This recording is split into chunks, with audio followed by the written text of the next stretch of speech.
Hi, everybody. Another midweek crisis. And who's having a bad time of it at the moment? Well, Bashar al-Assad. And good. I'm so pleased to see the back of him and his wife off to Moscow, fine. Of course, there's been all sorts of hand-wringing since the end of the Syrian revolution. Lots of naysayers out there predicting doom and gloom. So let's blow away a few myths. Is ISIS in control? No, not at all. The leading rebel group is HTS, and they are led by a guy called Julani. He was linked to al-Qaeda in 2016, has since totally reformed his character, but not his religious beliefs. And he's running the show now in Damascus. Christians and other minority groups are not under any threat at all. And for everybody who's saying, oh, we've lost Assad, the lion of the desert, the anti-imperialist, that's total and utter BS. The guy was a monster. I've spoken to people, rebels who broke into the prisons, and gosh, the stories that they've had to tell about who and what they found inside the prisons is heartbreaking. I wish in some ways the rebels would continue on to Pakistan and break Imran Khan out of prison. It's outrageous that he is still there.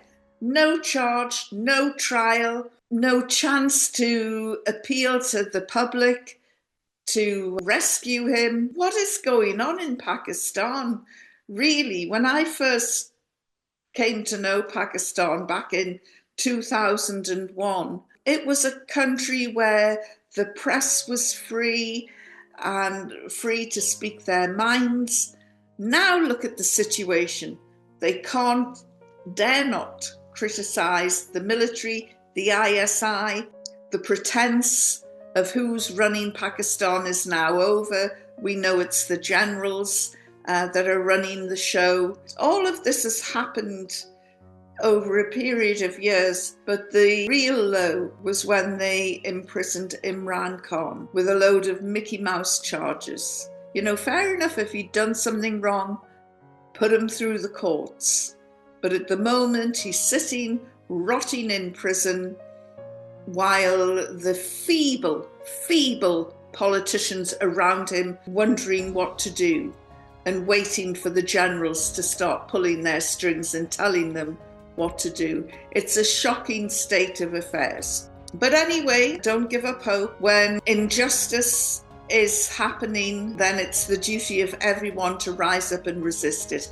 And that is exactly what the Syrian people did. After nearly 2 decades of civil war, they took control. And according to the mainstream media, the Islamists took control, which again was wholly wrong. The leading rebel group and the de facto leader of Syria now is Ahmed al-Julani, but there's nobody in real charge in the south of Syria.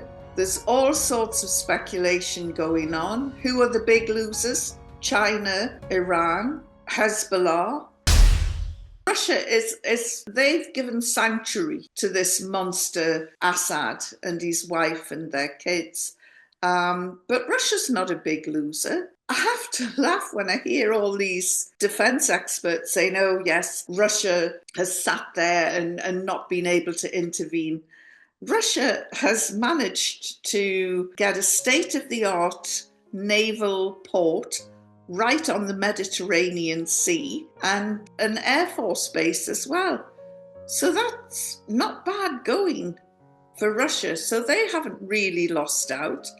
And it means that they have certainly got a position to use as leverage when it comes to Ukraine. So who are the other losers? Possibly the Kurds. Now, the Kurdish people, whether they've been in Iraq, Turkey, Iran, Syria, have always been shortchanged by the West. They were promised all sorts if they would only rise up against Saddam Hussein.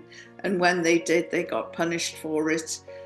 Then they were promised their own state, and of course that's all gone a bit belly up in Iraq. The Kurds have been holding northern Syria, and I'm not sure that their position is tenable at the moment.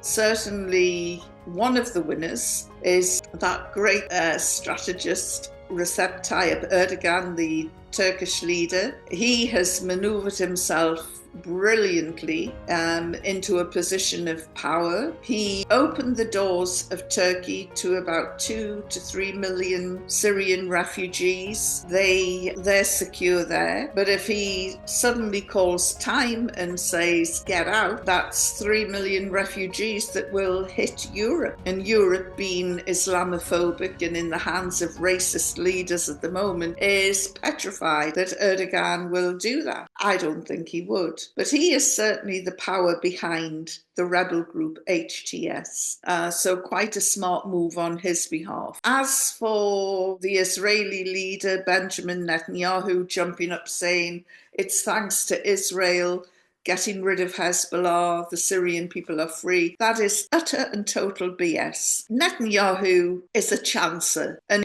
he's absolutely shameless with it. He has no credit at all, standing there in the camera saying it's down to Israel and we will be good neighbours. Excuse me? Good neighbours? Good neighbours don't go and sink an entire naval fleet, which is what Israel has done so far as an entree to the new free Syria. So take no notice of the Israelis. Is it all a CIA plot? I very much doubt it. Any plot that the CIA has managed has usually collapsed or imploded or backfired. Maybe CIA money and weapons has been used because, let's face it, those rebels, when they got going, conquered the country in 11 days. 11 days. People power. That's what it was down to. Each town and village had its own militia. They rose up and, all credit to them. And I hope that Syria is ready to move to much better days, to a new phase in its history. They've had nearly 50 years of the most brutal, horrific regime, and that's gone now. But let's hope that Pakistan doesn't take place of the Assad regime in terms of brutalizing its own people. I keep going back to Pakistan. Everybody knows I can't get Pakistan